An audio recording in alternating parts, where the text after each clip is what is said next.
In the village of Kafra, the mornings began with the sound of roosters crowing and children laughing. Dust rose gently from the narrow paths as women swept their compounds. Smoke from cooking fires curled into the sky. Babies were tied to their mothers' backs with bright cloth, their tiny heads resting peacefully as their mothers worked. In Kafra, a woman's worth could be heard. It was heard in the cries of newborns. It was heard in the giggles of toddlers chasing goats. It was heard in the proud voice of a mother calling her son inside at sunset. And when there was no sound at all, people noticed. Amina's compound was always quiet. She had been married to Karim for 7 years. 7 long years of hope rising and falling like the seasons. 7 years of watching other women grow round with life while her own stomach remained flat. Amina was not lazy. She was not wicked. She was not unkind. In fact, many people in the village said she had the softest heart in Kafra. If an old woman needed water, Amina carried it. If a neighbor fell sick, Amina cooked for her family. If a child cried, Amina was the first to kneel down and wipe the tears. But kindness did not fill a cradle. Each time she attended a naming ceremony or a wedding, she felt the same sharp ache. The women would gather in circles, adjusting their wrappers proudly as their children clung to them. "My son already knows how to read," one would say. "My daughter is strong like her father," another would boast. Then their eyes would slowly turn to Amina. They did not need to say the words. Some looked at her with pity. Some looked at her with quiet judgment. Some simply looked away. Amina had learned how to smile through it all. At night, however, when the village grew silent and only crickets sang, she would lie awake beside her husband and stare into the darkness. Karim had once been different.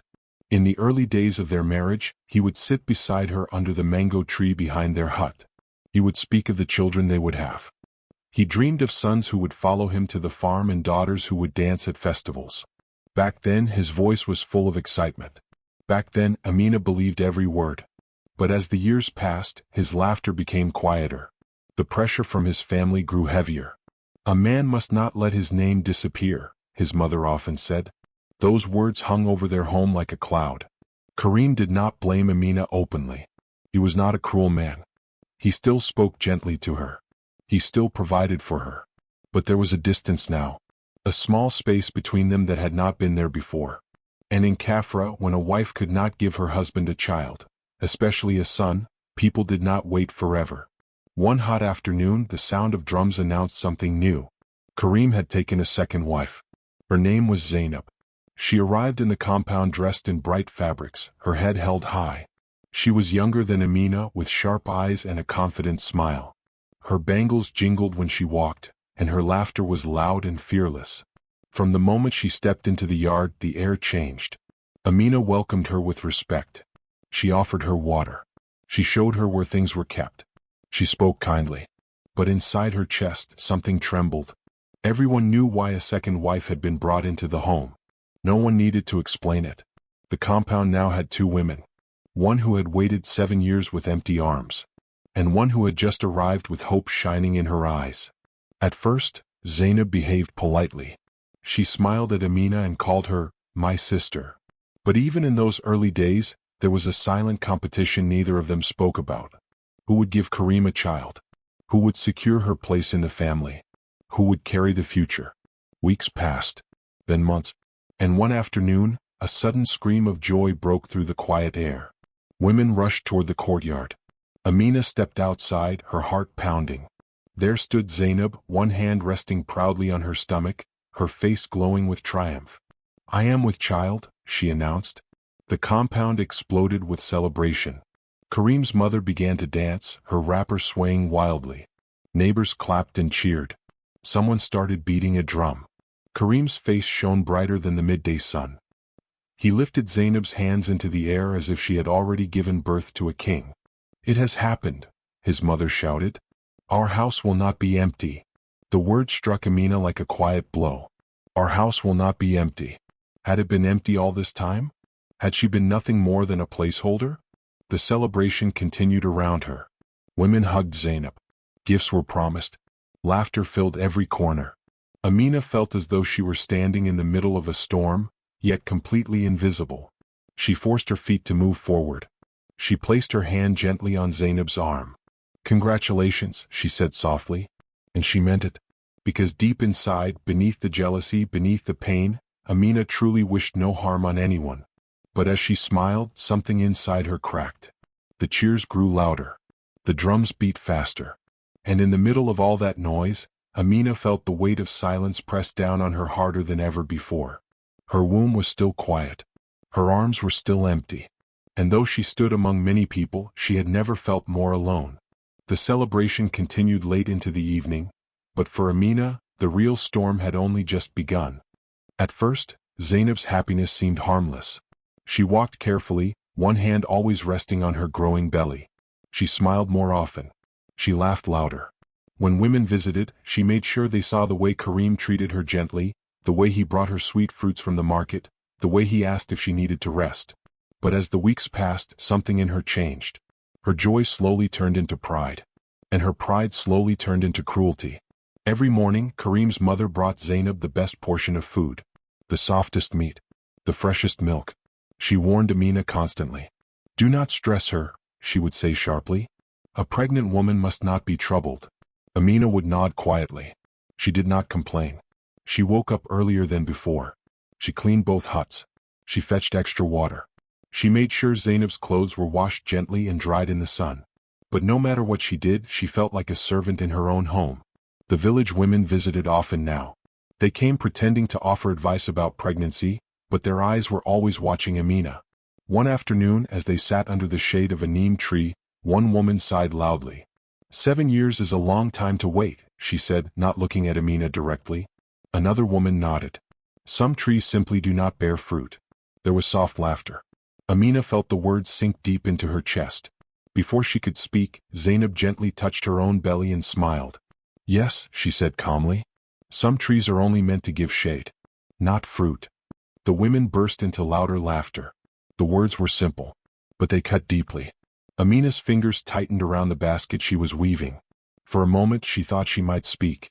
She thought she might defend herself. But what could she say? Her womb had no evidence to present. So she swallowed her pain and kept weaving. As Zainab's belly grew rounder, Karim's attention moved fully to her. He was careful, protective, proud. He walked beside her in public with a new sense of importance. When he looked at her, his eyes shone with hope. Amina noticed the difference. He still spoke kindly to her. But there was distance now. When he sat in the courtyard at night, his hand rested on Zainab's belly, not in Amina's. One evening, as Amina carried firewood past Karim's hut, she overheard voices inside. It was his uncle speaking. "If this one gives you a strong son, you are blessed," the man said. "But if anything goes wrong, you must think ahead. A man should not fear taking a third wife." Amina froze. A third wife. Her breath caught in her throat. Was she already so useless that another replacement was being discussed? She moved away quietly before anyone saw her tears. That night, she lay awake staring at the roof of her hut. The shadows from the moonlight danced across the walls. She began to question everything. Was she cursed? Had she done something wrong in her youth? Had she angered God in some way? The next morning, before the sun fully rose, Amina wrapped her shawl tightly around herself and walked to the far edge of the village. There lived an old traditional healer, known for understanding women's troubles. The old woman listened quietly as Amina spoke. She burned herbs and examined her gently. After a long silence, the healer shook her head. "There is no curse on you," she said softly. "Sometimes the body needs care. Sometimes it needs time. Do not let people's words poison your heart." But Amina walked home feeling no lighter. She had already given 7 years. As she entered the compound, she saw Zainab sitting proudly while Karim's mother massaged oil into her feet. Amina remembered her own early days in this home. She remembered how Karim used to smile at her as if she were the only woman in the world. She remembered how they had counted months with excitement, expecting good news. She had once believed that love was enough. Now she understood that in Kafra, love without children was fragile. When Zainab reached her 7th month, she announced a celebration. "There will be drums," she declared. "There will be food. Everyone must see how blessed this house has become." Preparations began immediately. Amina waited to be called to help plan it. She was not. Instead, she was given simple tasks: washing plates, sweeping the yard, staying out of sight when important guests arrived. On the day of the celebration, the compound was full. Women sang songs about fertility and strong sons. They danced around Zainab, praising her strength. Zainab glowed under their attention. At one point, she looked directly at Amina, who was standing near the cooking pots. "Do not stand too close," Zainab said sweetly. "You may not understand what this joy feels like." Laughter followed. Amina lowered her eyes and stepped back. That night, when the guests had left and the fires burned low, the compound became quiet again. Zainab slept peacefully. Karim slept proudly. But Amina lay awake on her mat. The moonlight slipped through the small window. She pressed her hand gently against her stomach. It felt empty. Tears rolled silently down her cheeks. For the first time in many years, she allowed herself to cry without holding back. Her body shook with the pain she had kept hidden for so long. She did not pray for Zainab to lose her child. She did not pray for shame to fall on anyone. She only whispered, "God, do not let my heart turn bitter. If I must endure this, give me strength." Her tears soaked into her pillow. Outside, the night wind moved through the trees. Inside, Amina's faith was being tested in ways she never imagined. And this was only the beginning. The night Zainab went into labor, the sky was heavy with dark clouds. Thunder rolled in the distance as if the heavens themselves were watching. Amina was the first to hear Zainab's cry. It was sharp and sudden. Within minutes, the compound was alive with movement. Karim rushed out barefoot. His mother shouted instructions. A neighbor ran to call the elderly midwife. Amina stood near the doorway, her heart pounding. She had imagined this moment many times. She had feared it. She had prepared herself for it. But nothing truly prepares a woman for watching another give birth to the child she once prayed for. Inside the hut, Zainab screamed through each wave of pain. The midwife's voice rose and fell, calm but firm. Karim paced outside like a restless lion, wiping sweat from his forehead even though the night air was cool. Hours passed. Then suddenly, a cry pierced the darkness. Not a woman's cry. A baby's cry. Strong, loud, alive. For a moment there was silence. Then the midwife stepped out with a wide smile. "It is a boy." The words exploded into the night like fireworks. Karim fell to his knees, tears rushing down his face. His mother lifted her hands toward the sky and began to shout praises. Neighbors clapped and ululated. Someone began beating a drum, even though it was still deep in the night. "It is a son," the mother shouted again. "Our house has a son." Amina stood frozen. She felt something twist inside her chest. A son. The word carried weight. It meant legacy. It meant honor. It meant security. It meant everything she had not been able to give. By morning, the compound had turned into a celebration ground. Women arrived carrying gifts, cloth, oil, small coins. Men shook Karim's hand firmly. "You are now complete," one man told him proudly. Complete. Amina forced a smile as she moved among the guests, serving water and food. She finally saw the baby when the midwife brought him outside. He was small and wrinkled, wrapped tightly in white cloth. His tiny mouth opened and closed as if tasting the air. His cry was soft now, almost gentle. Karim held him carefully as if he were holding gold. Amina's heart melted despite her pain. Without thinking, she stepped forward. "Let me help," she said softly. "You must be tired. I can hold him while you rest." For a second, Zainab looked at her. But instead of gratitude, something cold flashed in her eyes. "I will manage," Zainab replied firmly, adjusting the baby closer to her chest. The message was clear. This child was her victory, and she did not wish to share it. Amina stepped back slowly. The drums continued beating throughout the day. Goats were slaughtered. Rice and soup were prepared in large pots. The smell of celebration filled the air. Karim walked around proudly, his chest lifted higher than ever before. Every time the baby cried, he rushed to check. Amina watched from a distance. That evening, as the sun set, she sat alone near the water pots. She could hear the baby's soft cries from inside Zainab's hut. She could hear Karim laughing softly as he spoke to his newborn son. She had once imagined that sound belonging to her. Now it belonged to someone else. In the following days, the shift in power became clear. Karim's mother rarely called Amina by name anymore. When she needed something, she would say, "Tell the other one to bring water." The other one. As if Amina had become a stranger in her own home. Visitors came daily to see the baby. Each time they arrived, they praised Zainab endlessly. "You are blessed among women. You have secured your place. Now we know who the real wife is." The words traveled like smoke, filling every corner of the compound. Amina continued her duties quietly. She cleaned the baby's cloths when no one was looking. She prepared warm water for bathing. She ensured food was always ready. But her presence was barely noticed. One afternoon, Karim found her sitting alone beneath the mango tree. "You have been patient," he said gently. "I thank you." His words sounded kind. But his eyes drifted quickly back toward Zainab's hut, where the baby had begun crying again. Amina nodded. She wanted to say so much. She wanted to tell him how lonely she felt. She wanted to remind him of their early promises. She wanted to ask if she still mattered. But the words stayed trapped inside her throat. The seventh day approached quickly. In their culture, the seventh day was sacred. It was the day a child received a name. The day the community officially welcomed him into the world. Karim announced it proudly. "The naming ceremony will be grand," he declared. "Everyone in Kafra will attend. More goats would be slaughtered. More drums would be beaten. And the baby, this long-awaited son, would finally receive his name." Excitement filled the air once again. But inside Amina's heart, a quiet storm was rising. She did not know why. Perhaps it was the way the baby cried longer at night. Perhaps it was the tension that never seemed to leave Zainab's face. Or perhaps it was simply the weight of being unseen for too long.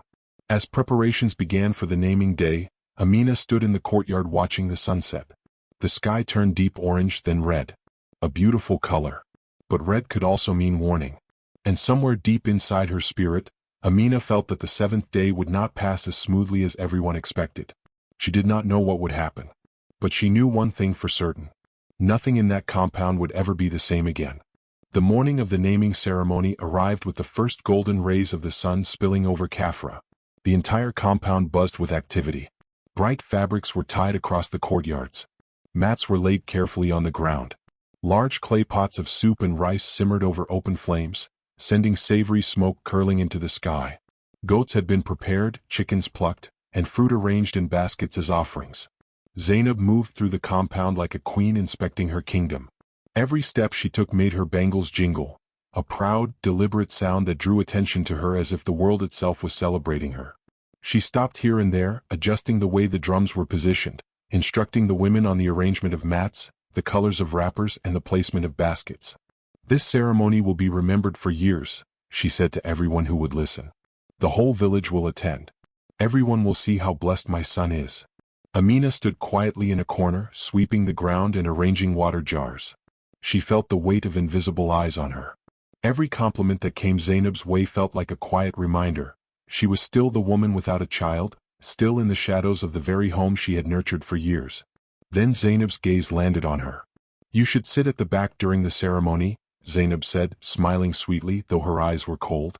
"After all, you know nothing of motherhood." Amina felt a familiar sting. The words were gentle, almost polite, yet sharper than any shout could have been. For a moment, Amina considered arguing. She considered speaking the truth, that she had spent years in silent service, that she had loved and cared without complaint. But the words died in her throat.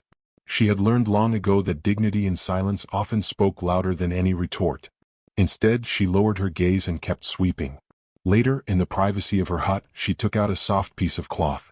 Her fingers moved nimbly as she began stitching a small embroidered wrap for the baby. Into the corners of the fabric, she sewed protective symbols, patterns her own mother had once taught her. The gift was humble, but it was threaded with her heart, her patience, and her love. As she worked, she thought of all she had given this family. Every meal prepared. Every night spent sitting up while Karim slept. Every prayer whispered quietly in the darkness for this household's happiness. She had given without expectation, and now she thought she would give once more, even if no one would notice. Outside, the air carried the scent of cooking fires and fresh earth. The drums that would announce the ceremony's start were stacked carefully by the elders, waiting for the proper moment. At night, however, Amina noticed troubling signs. The baby, though healthy in appearance, cried excessively through the darkness. The elderly midwife, a woman who had delivered countless children in Kafra, frowned each time she passed the baby's hut. But Zainab dismissed every concern with a proud smile. "My son is strong," she declared. "He is blessed and untouchable. Nothing can harm him." The confidence in Zainab's words only made Amina's heart tighten. There was something in that certainty, a pride that felt dangerous. By the time dawn arrived on the day of the naming ceremony, the compound had transformed into a spectacle. The air was filled with the sound of drums, ululations, and the chatter of villagers arriving from near and far. Women in colorful wrappers arrived, carrying gifts and loud laughter. Men came bearing cattle and goats. Children ran ahead, their tiny feet kicking up dust as excitement swirled around them. Amina, holding the small embroidered wrap tightly in her hands, took a deep breath. She adjusted her simple wrapper, smoothed her hair, and reminded herself of her plan. She would attend the ceremony with dignity. She would smile. She would give her gift. She would honor the child, even if her own heart was heavy with longing. She walked through the courtyard, careful to keep her pace steady, careful to remain calm. The drums beat louder as if sensing the tension that lay hidden beneath the surface of celebration. Amina noticed the way Karim's eyes lingered on Zainab, how the midwife cast anxious glances at the baby, how the villagers' eyes darted from one face to another, anticipating the moment when the child would be formally named. Everything was ready. Everything looked perfect. And yet, a sense of unease prickled at the edges of Amina's mind. The baby's restless cries in the nights before, the midwife's quiet frowns, the sharp pride in Zainab's eyes. These small signs hinted that today's celebration might not unfold as smoothly as everyone expected. Amina pressed the wrap closer to her chest. She whispered a silent prayer. May the child be safe. May truth and patience guide this day. And may my heart endure what is to come. As the villagers began to arrive, laughter and song filling the courtyard, Amina took her place quietly at the edge, holding the gift she had poured her heart into. The stage was set, the drums were ready, and the air buzzed with anticipation.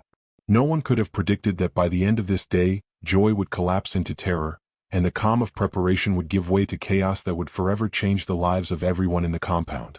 The naming day had begun.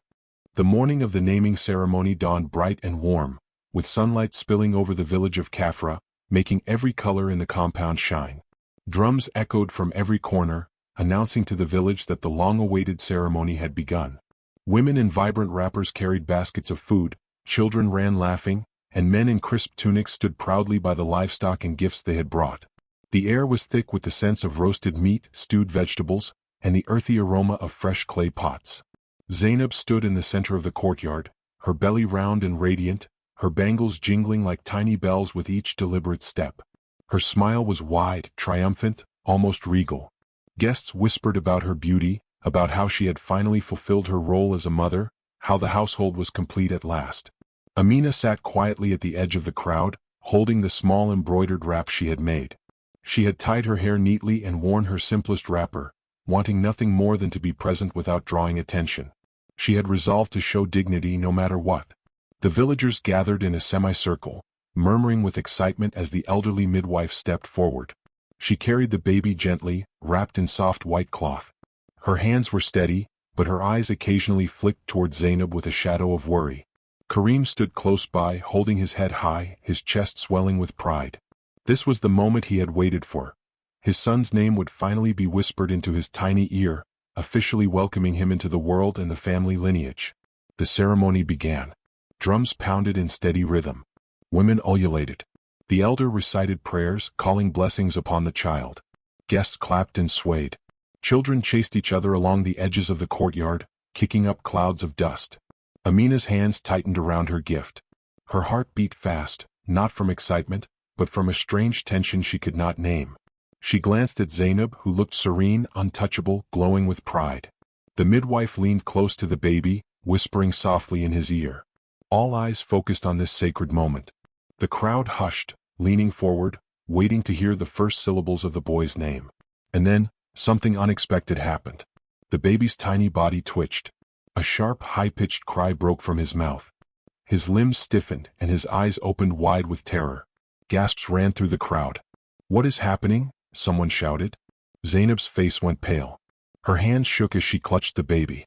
Karim froze. His eyes darted between Zainab and the midwife, searching for an explanation. The elders exchanged worried glances. The mother-in-law began crying aloud. "The evil eye. Someone has cast it upon my grandson," she wailed. Whispers spread like wildfire. "Did you see? The barren woman was sitting right there. Perhaps envy has struck." Amina felt the world tilt beneath her. Eyes that had once overlooked her now sharpened with suspicion.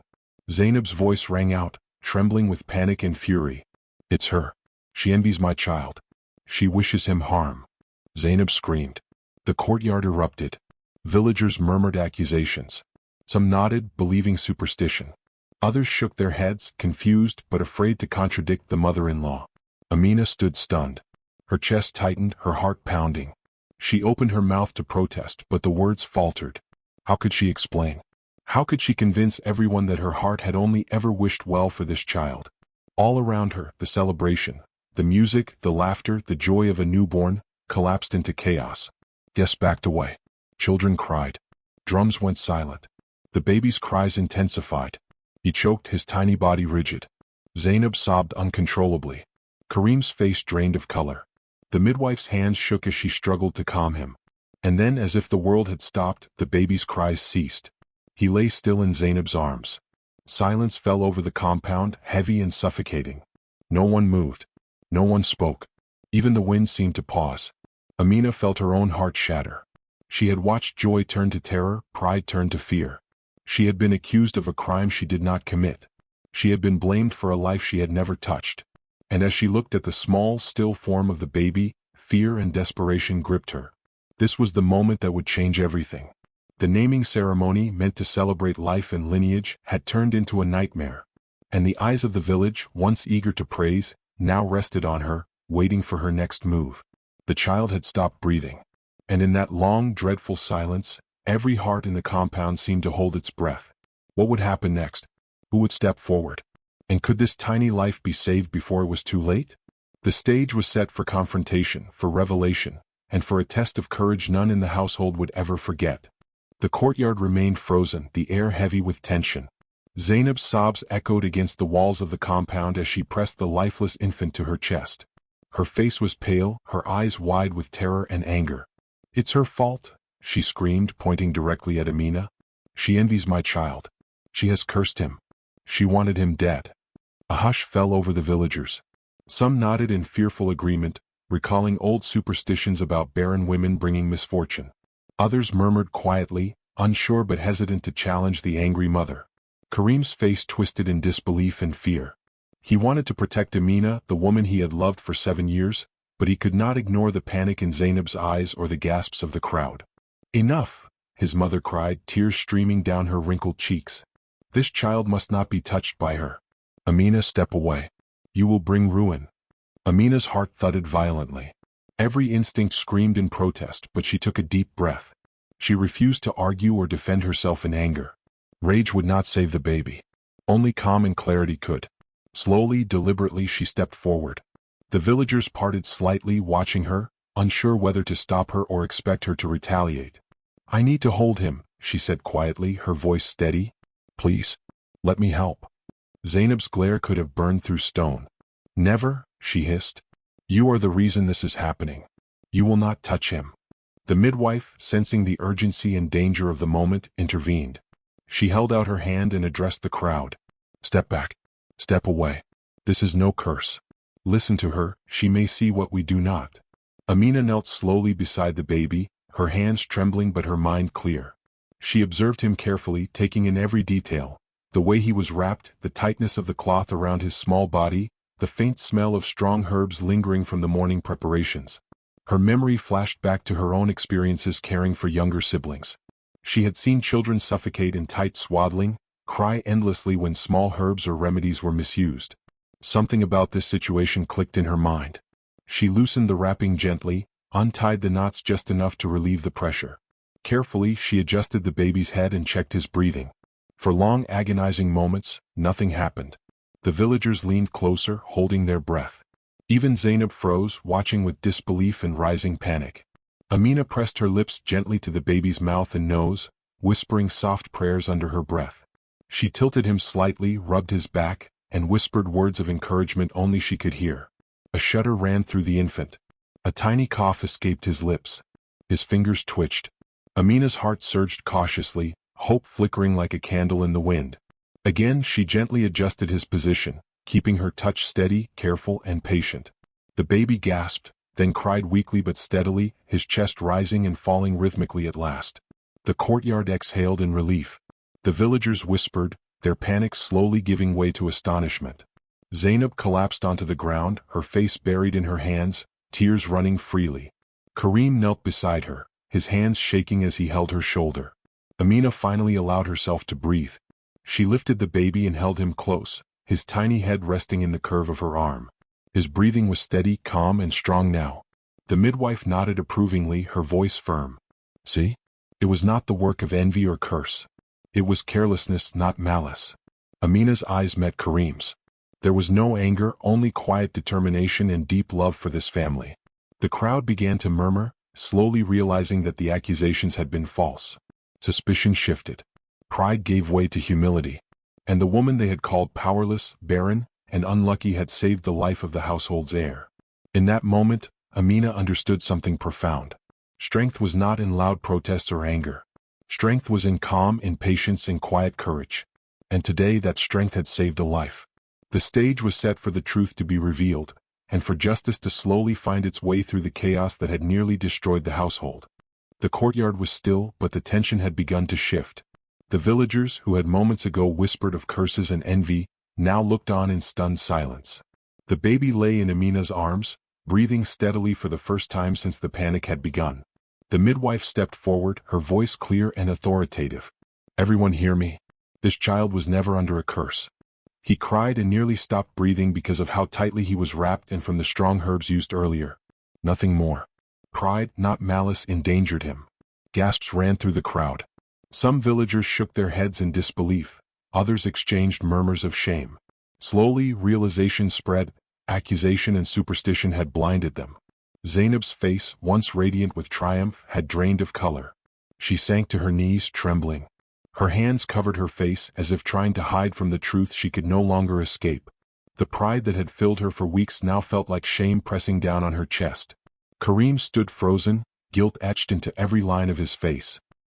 He glanced at Amina, the woman he had loved for so many years, who had endured silent suffering while remaining steadfast in kindness and patience. His voice broke as he spoke. "Amina, I did not see. I did not understand." Amina looked at him calmly, her heart full of relief for the baby, yet weighed with years of unspoken pain. She handed the child gently back to Zainab, ensuring the transition was careful, soothing, and full of grace. The midwife stepped forward and addressed the gathering once more. "Let this be a lesson. Wisdom is not measured by the loudest voice or the quickest accusation. True insight comes from patience, calm, and understanding." A hush fell over the courtyard as people absorbed the words. The elders nodded slowly, recognizing the truth in her statement. The villagers' gaze shifted from Amina to Zainab. Whispers of admiration and respect now replaced those of envy and fear. Even the mother-in-law's face softened, her eyes reflecting a mix of shame and awe. You saved him," she said quietly to Amina, her voice trembling. "The child, our heir, you saved him." Amina simply nodded. Words were unnecessary. Her actions had spoken louder than any explanation could. Irony hung in the air like the soft breeze through the mango trees. The woman who had been labeled barren, useless, and powerless was the very reason the household's lineage would continue. She had saved the baby, the pride of the family and the future of the household. Zainab lifted her head, tears streaking her face. She looked at Amina, trembling with a mixture of guilt and newfound humility. I was wrong," she whispered. I am so sorry." Amina's heart softened at the words. Though Zainab's apology was only the beginning, it was a start. In the midst of relief and lingering tension, Amina realized that the balance of the household had shifted, not through cruelty or competition, but through the quiet strength of patience, courage, and wisdom. Kareem stepped forward, taking Zainab's hand in his, but his eyes met Amina's once again, filled with understanding and newfound respect. The villagers began to murmur their admiration. "She saved the heir. Who would have thought?" And slowly, one by one, the whispers turned to praise. Amina's calm wisdom had not only rescued the child, it had humbled pride, revealed truth, and restored order in a household that had nearly been torn apart by fear and jealousy. In the golden light of late afternoon, the compound was still alive with quiet activity. The baby, now safe in Zainab's arms, blinked at the world as though nothing had happened. But everyone knew that today had changed more than one life. Amina stepped back into the shade of the courtyard, her hands empty but her heart full. She had endured years of silent suffering, endured whispers of envy, endured the shame of being considered incomplete. And now, in the midst of triumph, she understood the power of grace. The household would never forget. The so-called barren woman had saved the life of the only heir, teaching the village that true strength lies not in pride, but in patience, wisdom, and the courage to act when it mattered most. For Amina, The long night of suffering had given way to a dawn of vindication, humility, and quiet honor. The baby had lived. Pride had fallen. And truth at last had been revealed. The crowd slowly dispersed, the courtyard still humming with whispered astonishment. Amina returned to her small hut, careful to keep the baby's safe cry and Zainab's sobs from distracting her. She finally sat down, her fingers brushing over the embroidered wrap she had made, still faintly scented with her own sweat and determination. Moments later, the elderly midwife appeared quietly, her face lined with years and wisdom. She moved to sit beside Amina, lowering her voice. "Child," she said softly, "there is something you should know. Something I did not share before." Amina looked up, curiosity and caution mingling in her tired eyes. "The reason your womb remains silent, it may not have been permanent," the midwife whispered. "Many years ago your body carried hidden illness, untreated. Miscarriages came not from curse, not from punishment, but from what your body endured in silence. With care now, with healing, there is hope." Amina's heart skipped. She had never dared to hope after all these years. She had believed herself barren, abandoned by fortune or God, carrying only empty dreams of motherhood. Karim, standing just outside the doorway, had overheard. His face changed as the midwife's words sank in. Regret and shame weighed heavily on him. He had never sought proper care for her, never asked the right questions, never insisted on tests or treatment. He had assumed the worst, and now he saw how wrong he had been. Amina turned to him, her eyes reflecting a mixture of sorrow, understanding, and quiet strength. He stepped closer, but she did not move immediately. She waited, letting the moment hold its weight. Zainab, still holding the baby, watched from across the compound. Her face, once full of pride and cruelty, now softened with humility. She had seen the truth in Amina's calm, in her strength, in her ability to act when all others faltered. And in that recognition, something shifted within her heart.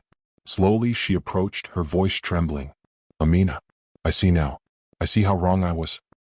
I cannot undo what I said, but I am sorry, from the bottom of my heart." Amina studied her for a long moment. She remembered the words of the midwife, the events of the day, the chaos and fear, and the quiet patience that had brought the baby back to life. Finally she nodded. "We all make mistakes," she said softly. "What matters is what we do after we see the truth." Karim reached for her hand. This time his grip was gentle, respectful, full of remorse and love. "I will never let you suffer in silence again," he vowed. "You deserve care, attention, and every chance at happiness." The midwife's eyes sparkled faintly. "Let this day teach all of you," she said. "Pride can blind, fear can mislead, but patience and wisdom will always reveal the truth." Amina let herself smile, a small, fragile thing but real. For the first time in 7 years, hope stirred within her, not just for the baby but for herself. Perhaps her time had not passed. Perhaps her story was only beginning. Zainab, humbled and shaken, knelt briefly before Amina, a gesture of respect that felt like the closing of one chapter and the start of another. The sun was high now, spilling golden light over the compound. Shadows from the mango trees stretched long and gentle. For the first time that day the air felt calm. The chaos had passed, but the lessons remained clear. In that quiet moment, Amina understood the truth of what the midwife had said. She was not barren, not completely, not forever. And the strength that had carried her through years of silent suffering had prepared her for the moment when she could act with courage, patience, and wisdom. Karim stepped closer, his voice soft, full of emotion.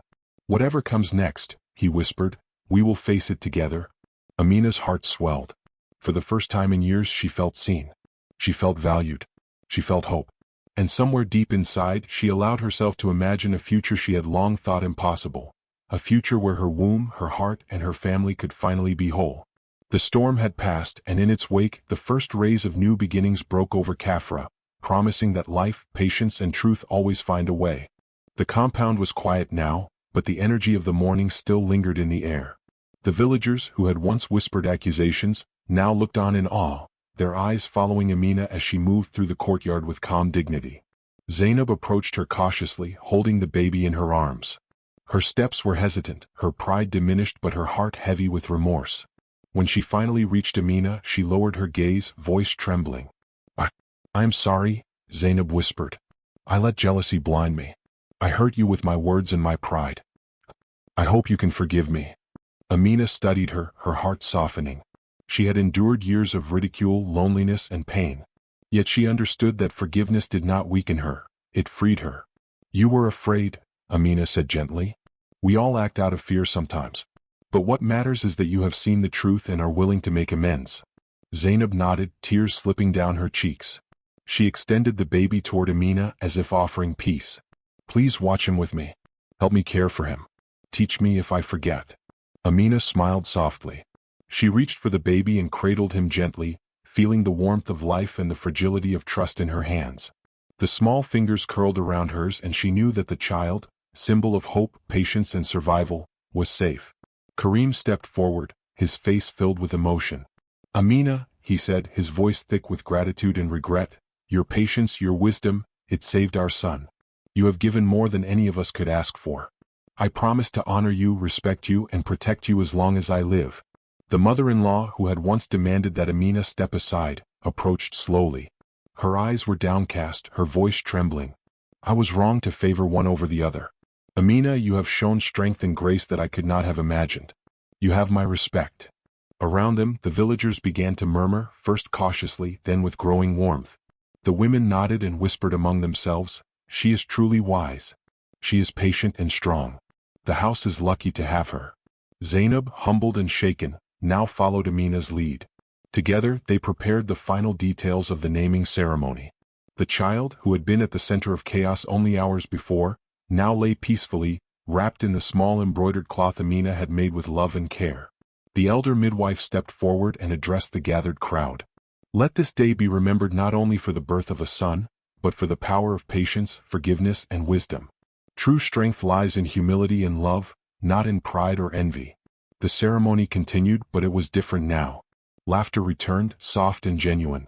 Songs were sung, prayers were offered, and the child received his name, Nuru, meaning light, a symbol of new beginnings, second chances, and the enduring mercy of those who act with love. Karim held Amina's hand gently during the final prayers. She felt a warmth in her chest she had not felt in years. Zainab watched from beside them, her eyes filled with gratitude, not envy.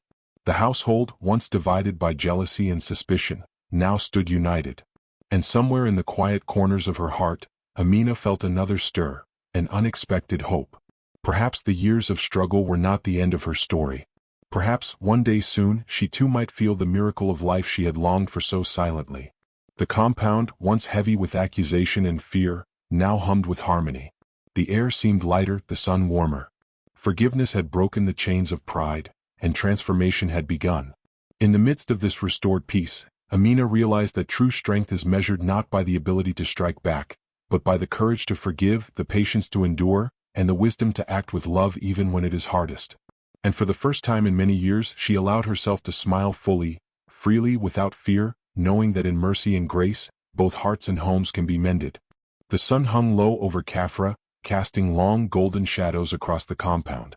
The air was filled with the soft sounds of laughter, the gentle cooing of the baby, and the quiet conversations of villagers who had stayed to witness the continuation of the naming ceremony. Amina sat beneath the mango tree, cradling the child in her arms. His tiny fingers curled around hers, his eyes blinking in the fading sunlight. She felt a deep sense of peace, a calm that had been absent from her life for so many years. Around her, the compound buzzed gently with restored harmony. Zainab, humbled and reflective, watched quietly, offering smiles and careful laughter instead of envy. Karim moved among the villagers, ensuring that every guest felt welcomed, yet always returning to Amina's side, as if acknowledging the silent strength that had carried them all through the day. The villagers whispered among themselves, their tone transformed. What had once been gossip and judgment had now become respect and admiration. The woman they had labeled barren, powerless, and fragile had become the quiet hero of the household, the one whose wisdom and patience had saved the air and restored order. Amina looked around the courtyard and reflected on the lessons of the past weeks. Pride can rise swiftly, fueled by joy and vanity, but it can crumble just as fast when reality and truth intervene. Envy may poison the heart, but mercy and compassion have the power to heal wounds that pride never could. A woman's worth is not measured by her womb alone, nor by the judgments of others. True strength is seen in patience, in enduring love, and in the courage to act when it matters most. Karim approached her, kneeling slightly to meet her gaze. "You have taught us all something today," he said softly. "Not just about the child, but about what it means to be patient, to be wise, to forgive." Amina smiled, a small curve of relief and understanding. She rocked the child gently, feeling the warmth of his breath and the steady rise and fall of his chest. Zainab, standing nearby, approached cautiously. Her head bowed in humility, she spoke softly. "Thank you, Amina, for saving him, for showing me what true strength is. I hope one day I can live with even a fraction of your patience and grace." Amina nodded, her eyes gentle. "We all learn in time," she said. "What matters is that we see the truth and act with love when it matters most." The courtyard, once a place of rivalry, accusation, and fear, now hummed with harmony. The air was lighter, the colors brighter, and the future more promising. As the evening sky deepened into shades of purple and gold, the narrator's voice would carry a timeless lesson, one fitting for a folktale passed through generations. Those who mock today may kneel tomorrow. Pride can blind, envy can wound, but mercy plants seeds that grow beyond the reach of cruelty. A patient heart, a wise mind, and a forgiving spirit carry more power than any child can inherit or any wealth can bestow. Amina held the child close, her heart at peace. Zainab watched with a newfound respect. Karim beside her, and the compound, forever changed, stood as a testament to the enduring power of compassion, patience, and redemption. And somewhere deep within her, a quiet hope stirred. Perhaps her story was not over. Perhaps one day her own womb would bloom and the cycle of life, love, and mercy would continue, stronger than ever. The sun dipped below the horizon, leaving a glow that promised tomorrow. A tomorrow where hearts healed, lessons endured, and true worth was measured not by what one gives to the world, but by the love, patience, and mercy one carries within. Peace had returned to Kafra, and with it, a story that would be remembered for generations.